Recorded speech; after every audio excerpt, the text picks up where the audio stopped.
গণেশের জন্ম। একদিন দেবী পার্বতী কৈলাস পর্বতে স্নানের জন্য প্রস্তুতি নিচ্ছিলেন।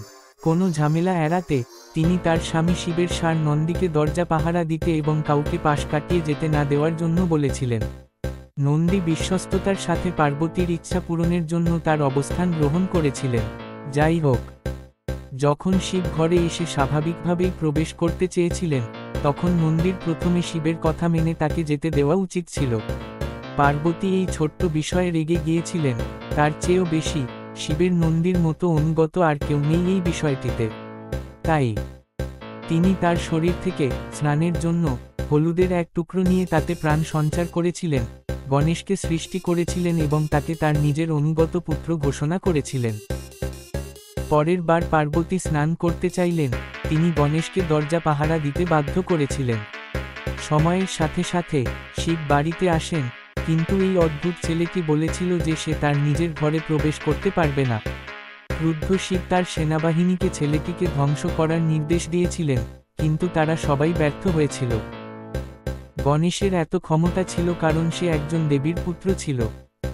এটা শিবকে অবাক করে দিয়েছিল।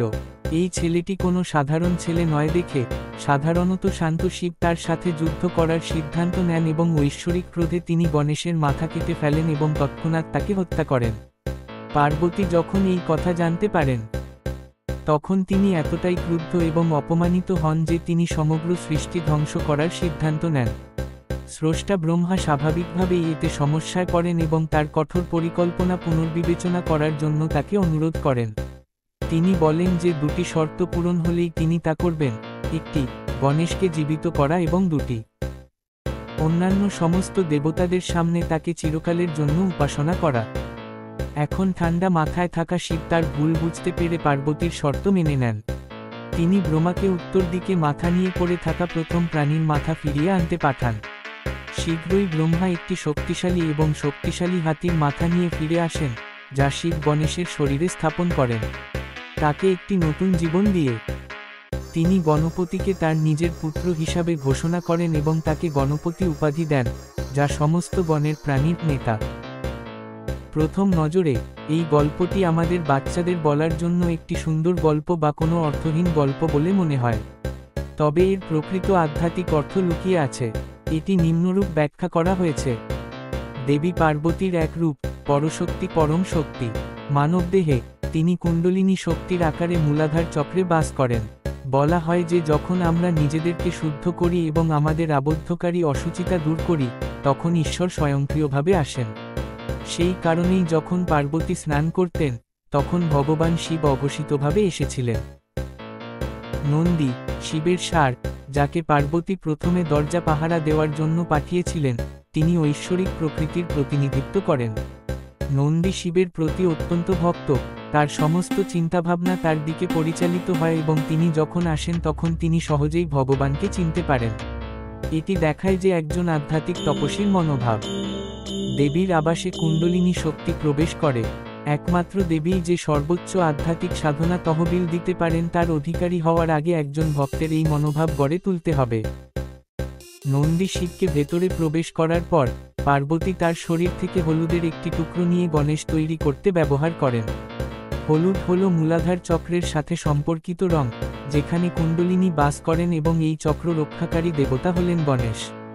অপরিণত মন থেকে ঐশ্বরিক রহস্য রক্ষা করার জন্য দেবীকে গণেশকে ঢাল হিসেবে তৈরি করতে হয়েছিল, যা পার্থিব উপলব্ধির প্রতিনিধিত্ব করে।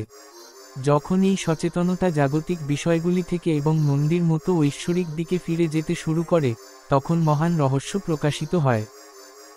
শিব হলেন ভগবান, পরমেশ্বর, গুরু। এখানে গণেশ অহংকার দ্বারা আবদ্ধ জীবনের প্রতিনিধিত্ব করে। যখন ভগবান আসেন, তখন অহংকারের মেঘে ঢাকা জীবন সাধারণত তাকে চিনতে পারে না, তার সাথে তর্ক করতে পারে না বা তার সাথে লড়াই করতে পারে না।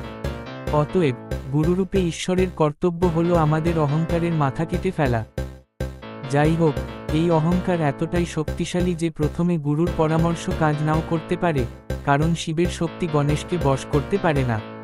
এর জন্য প্রায়শই কঠোর উপায়ের প্রয়োজন হয়, কিন্তু অবশেষে করুণাময় গুরু তার জ্ঞানের মাধ্যমে একটি উপায় খুঁজে পান। গণপতির আন্তর্ধানের কথা জানতে পেরে দেবী সমগ্র সৃষ্টিকে ধ্বংস করার হুমকি দিয়েছিলেন। এর অর্থ হল, যখন অহংকার মারা যায়, তখন মুক্ত আত্মা তার অস্থায়ী জড়বাহন দেহের প্রতি আগ্রহ হারিয়ে ফেলে এবং পরমাত্মার সাথে মিশে যেতে শুরু করে। দেবী এখানে জড় জগতের প্রতিনিধিত্ব করেন, এই স্থায়ী এবং পরিবর্তনশীল সৃষ্টি।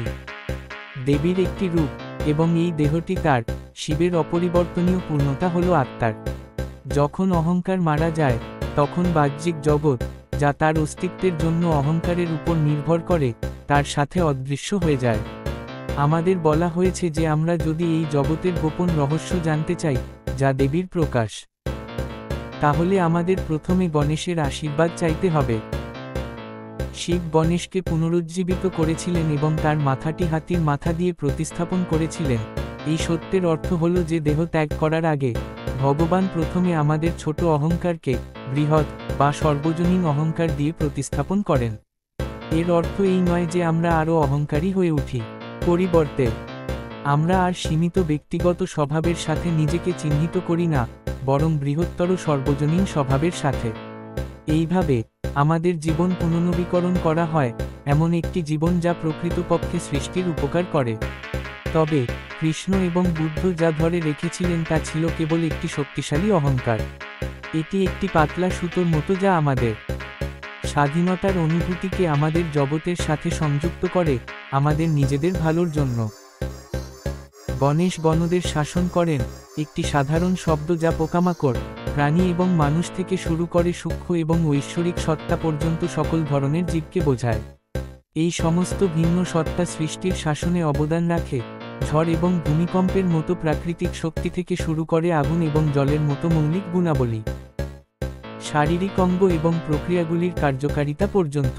আমরা যদি গণদের সম্মান না করি, তাহলে আমাদের প্রতিটি কাজ এক ধরনের চুরি, কারণ এটি অলক্ষিত থাকে। অতএব প্রতিটি গণকে তাদের আশীর্বাদ পাওয়ার জন্য শান্ত করার পরিবর্তে আমরা তাদের প্রভু শ্রী গণেশের উপাসনা করি, তাদের কৃপা গ্রহণ করে আমরা সকলের কৃপা লাভ করি। তিনি যে কোনো বাধা দূর করেন এবং আমাদের প্রচেষ্টাকে সফল করতে সাহায্য করেন। এটাই শ্রী গণেশের মহিমা। জয় গণেশ। দেখার জন্য ধন্যবাদ।